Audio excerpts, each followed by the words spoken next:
એ સરદાર વલ્લભભાઈ પટેલના જીવનમાંથી પ્રેરણા લે એટલે એકતા પરેડનો કાર્યક્રમ યોજાયો।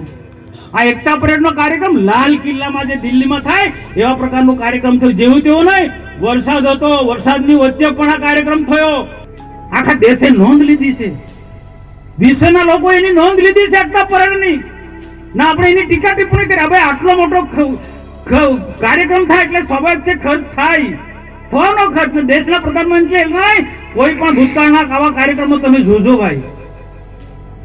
બિરસા મુંડા એ પછી એકતા પરેડના કાર્યક્રમ 15 જ દિવસની અંદર ડેડિયાપાડા બિરસા મુંડા ભગવાનનો જન્મદિવસ ઉજવવાનો નિર્ણય કર્યો। અમે કહ્યું હતું મોદી સાહેબને, સાહેબ બિરસા મુંડાનો જન્મદિવસ તમે બીજા અલગ અલગ સ્ટેટની વાત થતી, તમે કહ્યો સાહેબ બિરસા મુંડાનો જન્મદિવસ ડેડિયાપાડામાં ઉજવો, દેવમોગરાના સાનિધ્યમાં ઉજવો। અમારી વાત સાંભળીને અહીંયા 15 દિવસમાં નિર્ણય કર્યો કે ડેડિયાપાડામાં બિરસા મુંડા જન્મ જયંતિનો કાર્યક્રમ ઉજવવો છે। બાકી આ કાર્યક્રમ આસામમાં બનતો હતો, લાખ, સવા લાખ, 1.5 લાખ લોકો આજે 2 ટાઈમ જમાડે આદિવાસીઓને। જેમ ભાઈ આદિવાસીને જમાડ્યા એનો હિસાબ માંગો તમે, એનો હિસાબ માંગો છો। એટલે એ દેવમોગરા ત્યાં ગયા, ત્યાં પણ 3 હેલિપેડ બન્યા। સ્વાભાવિક છે, પ્રધાનમંત્રી છે ભાઈ, સન્માનીય નેતા છે, એના માટે હેલિપેડ બને।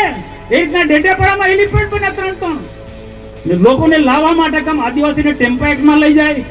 અમે આગ્રહ રાખ્યો છે, ટેમ્પાની વ્યવસ્થા અમે ના પાડી છે, ટેમ્પાને બસ મૂકો, હિસાબ માંગો, કોઈ વાંધો નથી, પણ ખાસ વારે સોશિયલ મીડિયામાં, ટીવીમાં અને હિસાબ આપો, હિસાબ માટે ભાઈ આગળ પ્રધાનમંત્રી નહીં, આદિવાસી સમાજનો અપમાન છે, આ સમગ્ર આદિવાસી સમાજનું અપમાન છે, બરોબર નથી।